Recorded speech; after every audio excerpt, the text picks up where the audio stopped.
Hey, bonjour tout le monde, j'espère que vous allez bien, bienvenue dans une nouvelle vidéo dédiée à Cassandra. Dans cette 20e vidéo dédiée à Cassandra, on va s'intéresser à comment créer un vagrant file pour d'une part installer un cluster Cassandra en un clic et aussi avoir une petite VM à côté qui va nous permettre d'installer le Prometheus, le Grafana, le dashboard qui va bien avec et puis les exporteurs, tout ce qu'il nous faut finalement pour avoir un cluster, alors on va dire simili production, alors vraiment pas du tout finalement, mais plutôt pour avoir un cluster, on va pouvoir jouer, itérer, c'est-à-dire le casser, le recréer de A à Z sans avoir grand chose à faire, et surtout mettre en place des petits scripts pour comprendre un petit peu mieux l'automatisation de Cassandra finalement.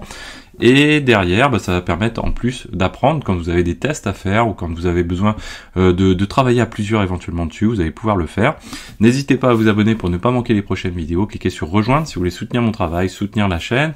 Mettez des commentaires, des pouces bleus, partagez sur les réseaux sociaux, aidez-moi à faire connaître la chaîne au sein de votre entreprise ou autre. Vous êtes très nombreux maintenant à venir sur la chaîne et surtout visualiser la page d'accueil de la chaîne où vous avez vraiment beaucoup de tutos à votre disposition. Alors c'est parti, vous avez le lien dans la description de la vidéo vers le dépôt des différentes stacks vagrantes que j'utilise sur la chaîne pour différentes playlists, du RabbitMQ, du Kafka, ELK ou autre, et là en l'occurrence c'est celle dédiée à Cassandra. Donc pour Cassandra, alors tout ce que je vous montre bien sûr c'est complètement à évoluer, à optimiser, etc. Il y a plein de choses que je fais soit par habitude et du coup je gagne du temps, soit que je fais évoluer mais ultérieurement, mais en tout cas en l'état actuel c'est déjà quelque chose qui est un petit peu abouti. Alors première chose, donc on va s'intéresser au vagrant file. Donc on va prendre Vim, notre éditeur préféré. Donc notre vagrant file, il démarre donc toujours par ce qu'on appelle la boucle vagrante, même si ça ne reste pas forcément une boucle. Derrière, donc qu'est-ce que l'on va faire? Alors on passe un petit paramètre pour détecter si on a du cache vagrant ou pas, mais surtout on va définir 4 variables, etc host, Cassandra, monitoring et Prometheus. Donc pour l'instant on les définit vides, ce qui nous permet finalement de savoir que par défaut elles sont vides, donc si on n'a pas de valeur dedans, ça veut dire qu'on les a pas setés bien sûr. Derrière ensuite ce que l'on fait c'est qu'on dit que tout simplement si la ligne de commande vagrante contient l'option provision ou up, on va poser 2 questions à l'utilisateur. Première question, on va lui demander si il veut un cluster Cassandra ou pas. Peut-être qu'il veut juste les VM nus, je dirais, c'est-à-dire sans rien du tout dessus. Et si il complète par un yes, alors on pourrait mettre une valeur par défaut. S'il complète par un yes, on va compléter le yes comme valeur de notre variable Cassandra. On fait la même chose une fois que donc l'utilisateur s'il a mentionné yes, on va à ce moment-là en cascade lui demander, est-ce que tu veux installer une stack de monitoring, ou non. Et s'il répond oui, bien sûr, on va compléter cette variable de monitoring. Donc ça, c'est pour les 2 variables, on va dire, un petit peu principales. Derrière, on va setter une autre variable qui contient un bloc shell, au sens vagrant du terme, c'est-à-dire qu'on va ouvrir un shell et on va fermer un bloc shell. C'est contenu dans une variable donc de type, c'est du Ruby, vagrant, donc Ruby, je crois que ça va passer sur Go bientôt. Et derrière, donc du coup dedans, on va retrouver dans ce bloc ce qu'on va vouloir faire. Alors je l'appelle common parce que c'est ce qu'on va vouloir installer ou définir ou configurer sur l'intégralité des serveurs de notre stack. Nous en l'occurrence, on va avoir 4 serveurs, 3 pour le cluster Cassandra, un serveur sous forme de VM extérieur, et donc derrière on va ce bloc là va être joué sur l'intégralité, que ce soit Cassandra ou non. Donc c'est des choses que j'ai l'habitude d'installer parce que je peux en avoir besoin. Alors je vois que Git y est par exemple 2 fois, mais voilà, on retrouve du curl, on retrouve des éléments du NetTools, etc., du tree. Donc des petites choses sympathiques. Ensuite pour SSH on fait une reconfiguration de manière à pouvoir se connecter en SSH de l'extérieur sans forcément passer par la commande vagrant SSH, même si je l'utilise très souvent. Et puis derrière, alors là je l'ai laissé commenter, mais donc là on ferme le bloc, on n'oublie pas de restarter SSHD suivant ce que l'on souhaite faire. Vous pouvez faire sauter ces 2 lignes là si vous le souhaitez, ça ne changera pas forcément grand chose. Et derrière, donc là on a le choix de l'OS en question. Là en l'occurrence, alors j'avais fait quelques tests sur Debian et vous voyez que j'ai commenté. Souvent c'est quelque chose que je fais, ça me permet de dire tiens je commente ou je commente pas. On pourrait passer des if pour dire bah, soit je l'installe sur du Ubuntu, soit sur du Debian strict. Là en l'occurrence, vous voyez qu'on va le faire sur du Ubuntu en Focal 64. Donc vous pouvez aussi très bien le faire sur du Debian, il n'y a pas de souci. Donc là, ça reste des valeurs classiques pour Vagrant. Et on va définir une nouvelle variable. Cette variable, elle est sous forme de liste. C'est la liste des nodes, donc la liste des machines. On va essayer d'avoir une liste descriptive des machines du Vagrant, qui va être gérée par Vagrant, donc l'ensemble des machines virtuelles. Donc on va définir ça sous forme de hash et on va avoir des clés. En l'occurrence, on a la clé hostname, la clé IP, la clé CPU, memory et la clé type. Pour les hostnames, bah, c'est pas compliqué, on va avoir les hostnames qui sont rattachés au cluster, donc 3 nœuds, Cassandra 1, 2 et 3, et puis un nœud extérieur, je l'appelle Cass External par exemple. Ensuite les IP, bah, l'idée c'est de prendre des IP bien sûr disponibles, qui se suivent, qui sont sur des ranges faciles à utiliser pour Vagrant. Alors je crois qu'avec les dernières évolutions, il a fallu faire quelques petites adaptations, il vaudrait mieux être sur du 10 point quelque chose. Néanmoins, voilà, vous pouvez le faire sans trop de difficultés. Derrière, on va mettre un peu de CPU, un peu de RAM sur les nœuds relatifs à Cassandra. Donc on met 4 CPU, 2 Go de RAM pour chacun.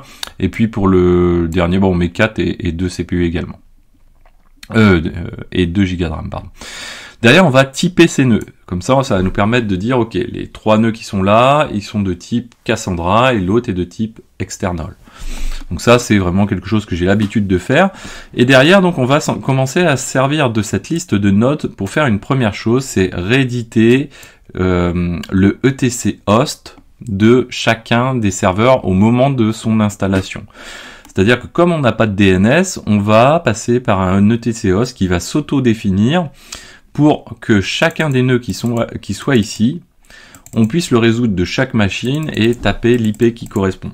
Donc pour ça, c'est pas compliqué, c'est qu'on parcourt cette liste de nodes, et pour cette liste de nodes, ce qu'on va faire, c'est qu'on va générer sous forme de variable un script shell. Ce script shell, il fait écho l'IP en question, suivi d'un espace, vous voyez qu'on retrouve ici, suivi du host name, hein. On est sur une boucle où on fait pour chaque node, donc chaque élément de node, on passe node, et pour node, on récupère l'IP, on récupère le host name, et on passe un double chevron / etc host. Donc là, c'est pas on exécute le echo, c'est on crée finalement dans une variable un script shell qui est plusieurs échos, hein, pour autant de lignes qu'on a, autant on a d'échos, et qu'une fois qu'on va lancer cette variable, on va le faire un petit peu plus loin, eh bien on va venir alimenter le etc host à partir de ces éléments-là. Donc ça va se faire à l'installation. Ensuite on démarre une autre boucle sur l'ensemble de nos nodes, et dans cette boucle, ce qu'on va faire, c'est qu'on va créer, c'est l'endroit où on va provisionner réellement nos VM. Donc pour ça, on va définir donc à deux niveaux, quoi, il y a deux niveaux importants. D'une part, pour Vagrant lui-même, on va lui définir le host name qu'il a, le type de réseau qu'on va souhaiter utiliser, l'IP que l'on va utiliser, et puis ensuite, donc Vagrant, nous on va l'utiliser avec VirtualBox, vous pouvez l'utiliser avec libvirt également. Et bien, on va définir pour VirtualBox les CPU utilisés, la mémoire utilisée et quelques petits éléments derrière, et notamment on va réindiquer le host name, mais cette fois-ci pour VirtualBox. Donc ça c'est une première chose.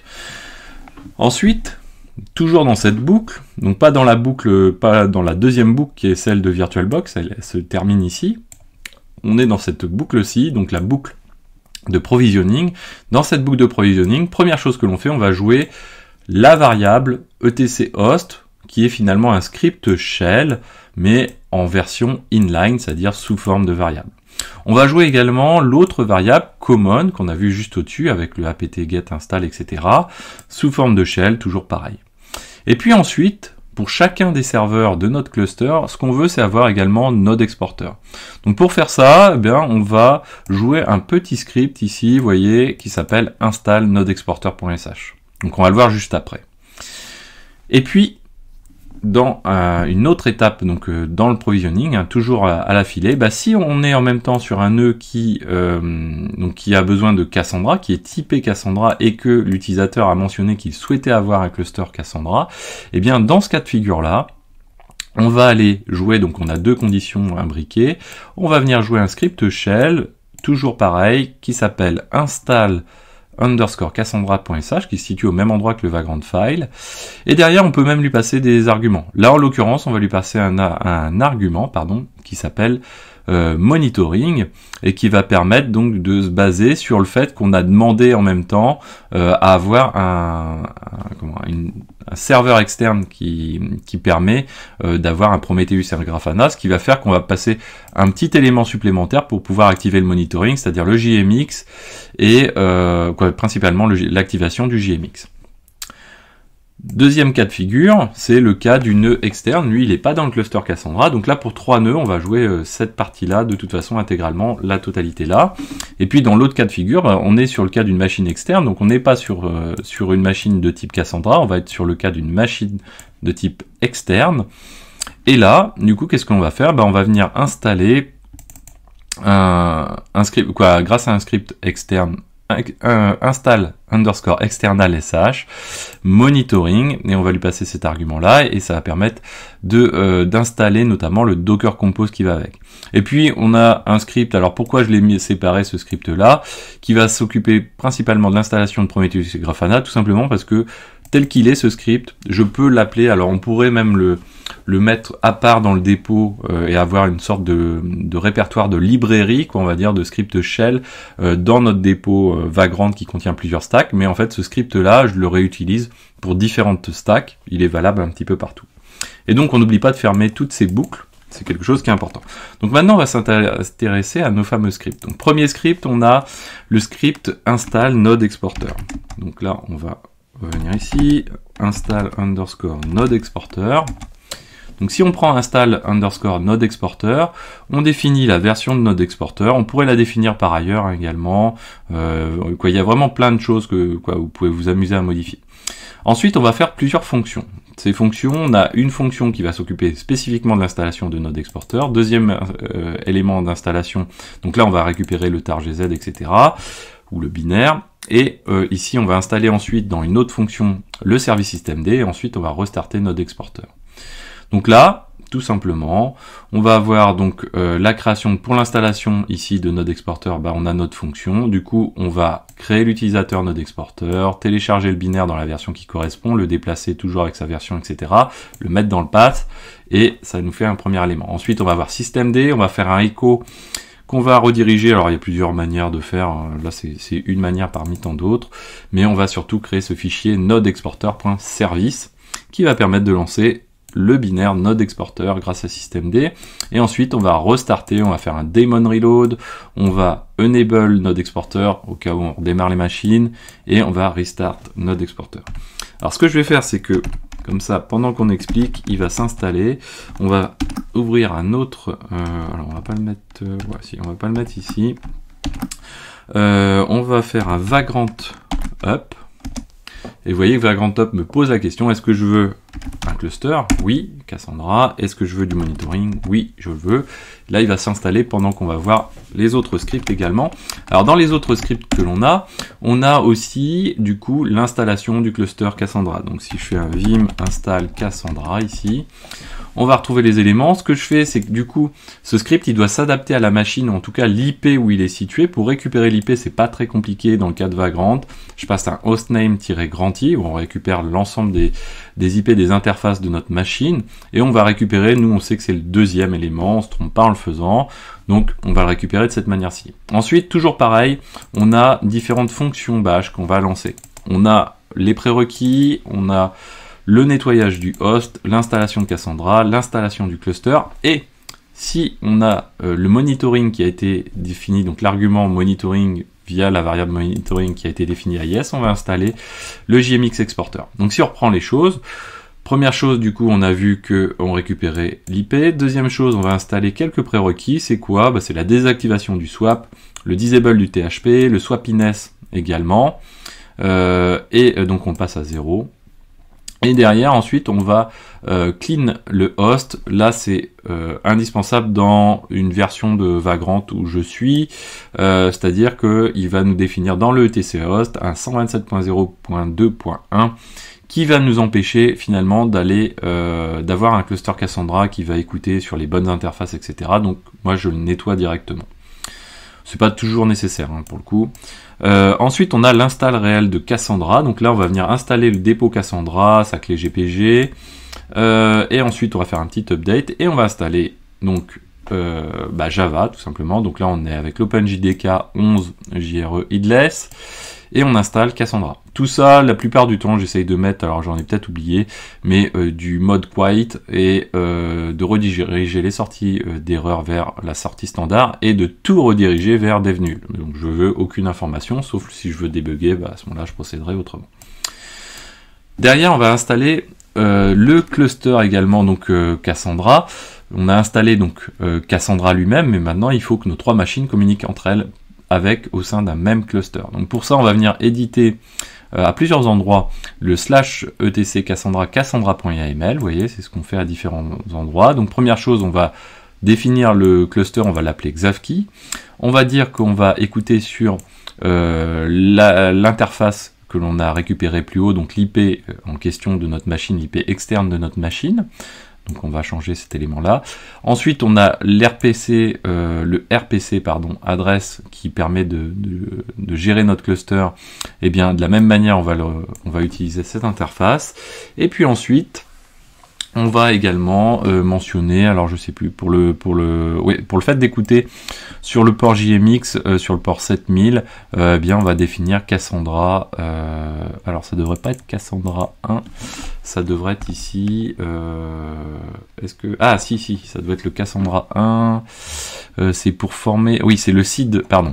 Donc ici c'est le seed nœud, donc en fait c'est le nœud qui permet d'initialiser le cluster et de faire en sorte que d'autres nœuds puissent rejoindre le cluster. Donc comme notre première machine qui est installée c'est Cassandra 1, eh bien on va faire en sorte que quand Cassandra 2 va s'installer, il va rencontrer le seed Cassandra 1 et le 3 pareil.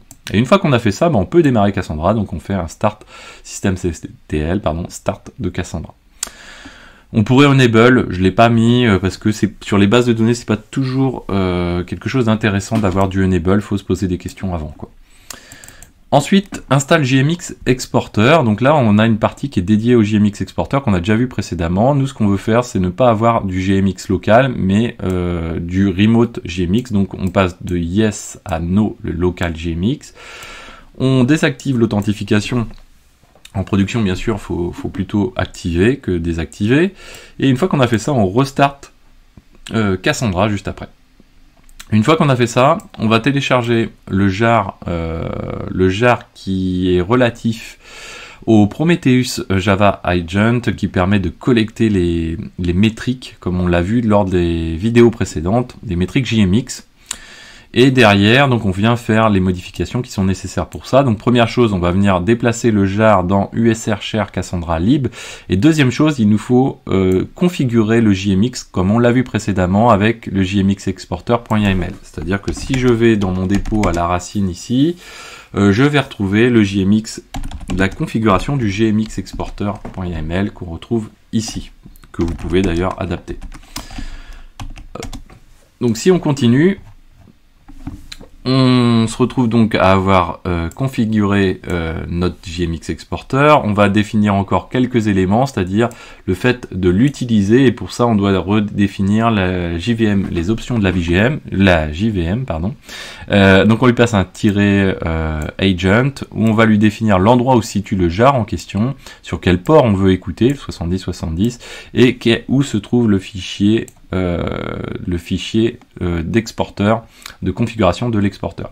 Là, petit rappel pour ceux qui ne connaissent pas Vagrant, sur toutes les VM, le /vagrant/, donc à la racine, c'est les fichiers, c'est là où vous pouvez retrouver les fichiers qui sont situés au même endroit que le Vagrant file, donc à l'extérieur de la VM.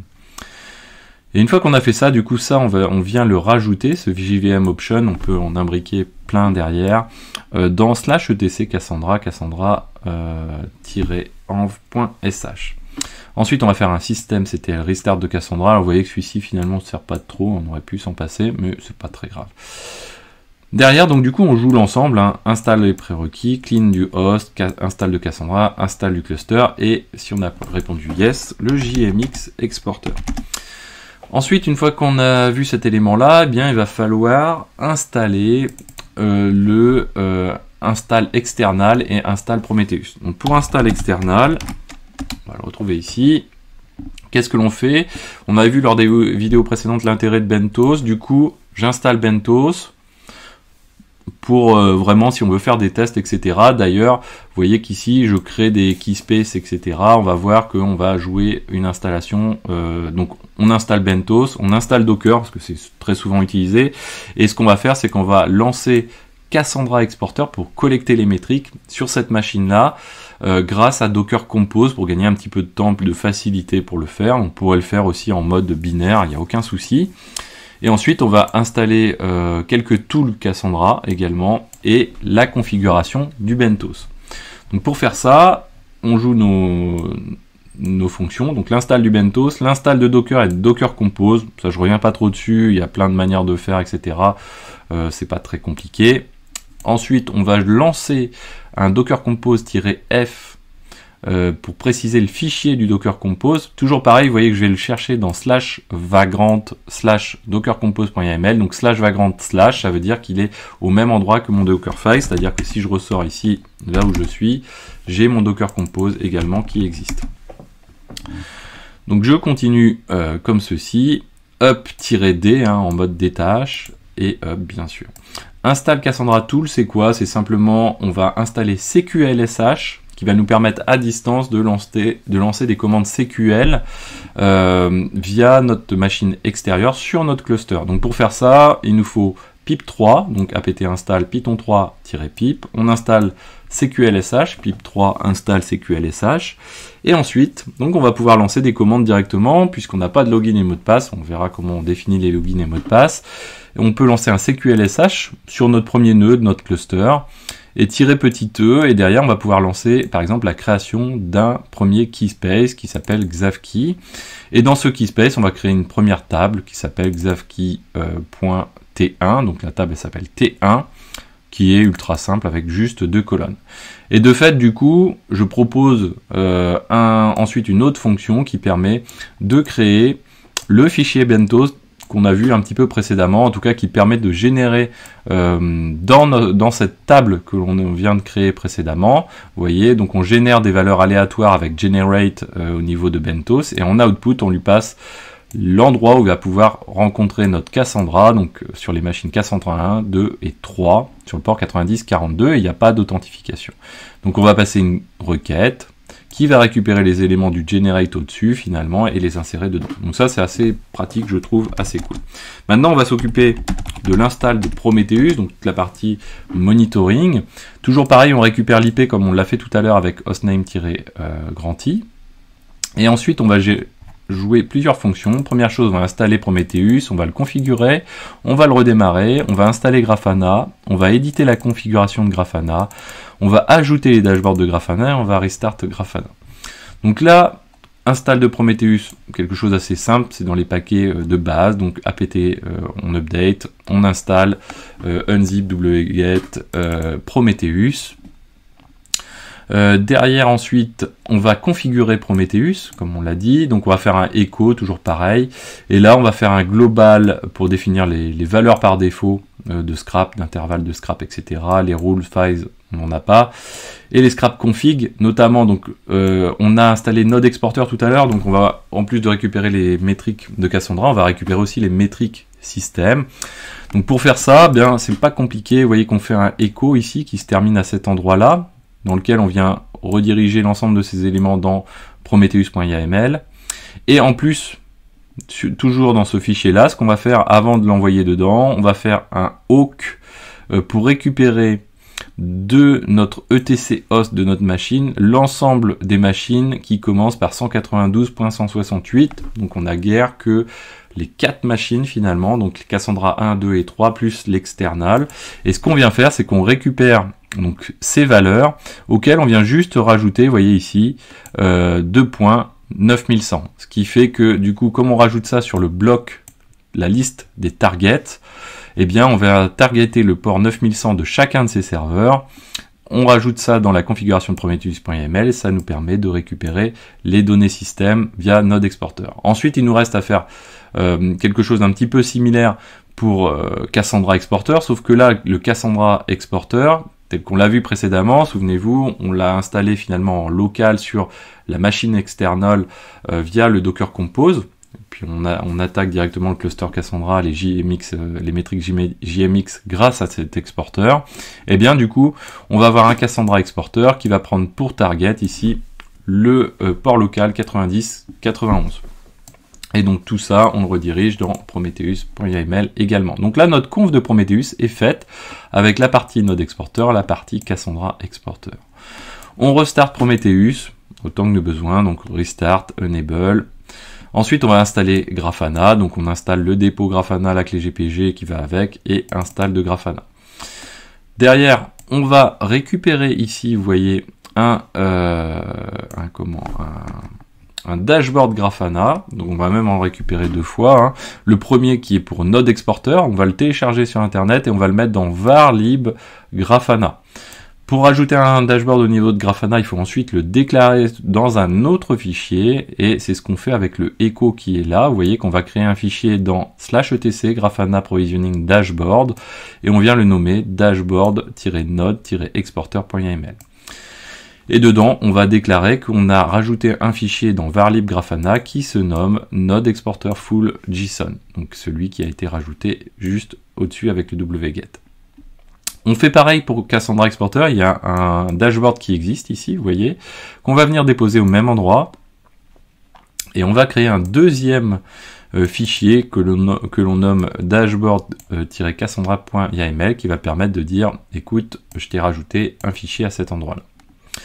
Une fois qu'on a fait ça, pour ce fichier-là spécifiquement, plutôt que d'avoir des variables ds_prometheus, qui est souvent une bonne pratique au niveau de la réalisation de dashboard Prometheus, nous on va venir modifier cet élément-là par Prometheus, parce qu'on va déclarer notre Prometheus comme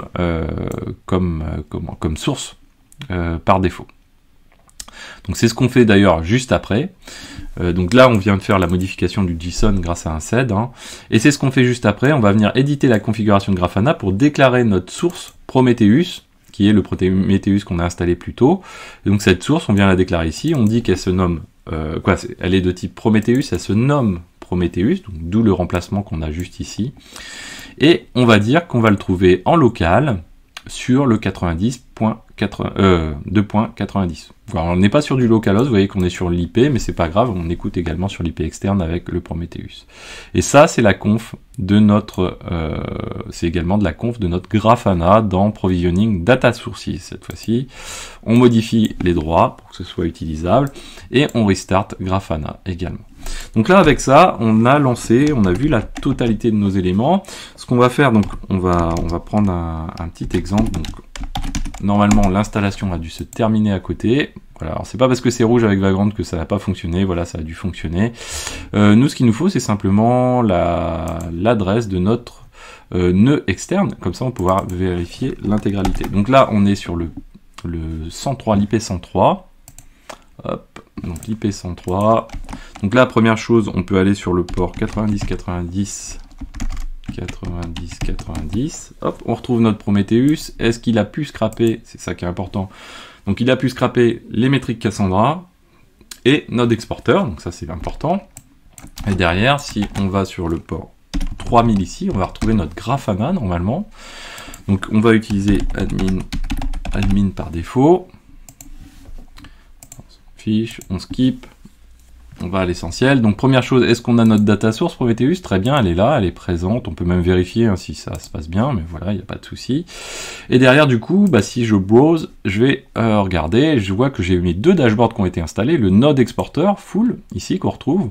Donc avec nos nœuds Cassandra qui sont présents. Alors là, je pense que c'est parce qu'on est sur une période relativement longue. CPU basique. Ah ouais, la data source Prometheus, pardon, voilà. Je pense qu'avec ça, on doit être pas mal. Alors pourquoi data parse bad duration. Ah, on a un problème avec la durée. Bon, ça marche en tout cas. On a un problème, je sais pas, 1 minute 0, il y a quelque chose qui le gêne. Normalement ça fonctionnait jusqu'ici, je ne sais pas pourquoi. Il y a peut-être une petite coquille à remplacer. Alors soit c'est déjà remplacé dans le dashboard en question, soit sinon avec SED vous pouvez facilement le corriger au moment d'installation, comme on a modifié la data source par exemple. Mais bon, normalement ça devrait se corriger. Donc là on peut passer de nos serveurs de l'un à l'autre. Vous voyez qu'on a la mémoire, l'espace disque. On devrait avoir le CPU et le réseau. Je ne sais pas pourquoi, c'est la première fois que ça m'arrive sur ce dashboard là. Ensuite, donc le plus intéressant, c'est quand même ensuite Cassandra ici qu'on va retrouver. Donc on va retrouver les latences, etc. Alors là, il n'y a pas ces métriques là vont pas être fonctionnelles tout de suite parce qu'on l'utilise pas. Mais là, vous voyez qu'on retrouve notre table T1. On doit avoir le key space en haut. Voilà, le key space Xavkey qui est bien présent. Et puis il suffirait de lancer notre bento, ce qu'on peut d'ailleurs faire, mais il va pas falloir le faire tourner très longtemps.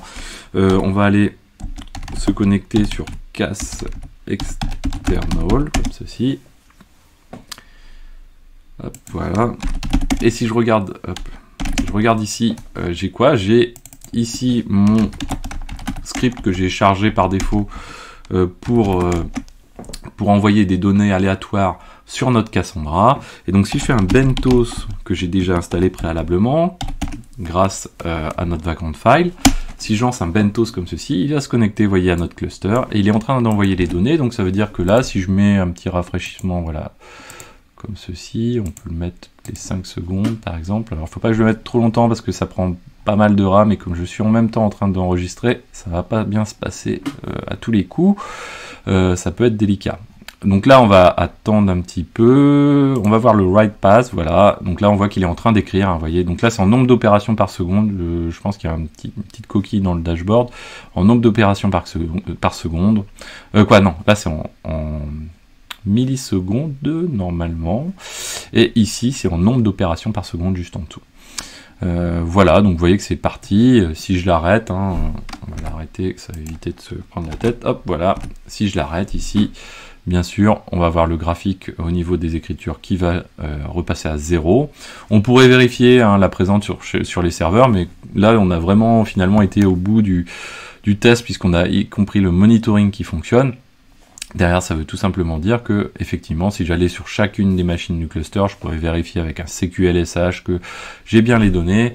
On peut éventuellement le faire même en plus de la machine externe. Si je fais un CQLSH de Cassandra 1, par exemple, comme ceci, là je suis sur le Cassandra 1 à distance grâce à mon client.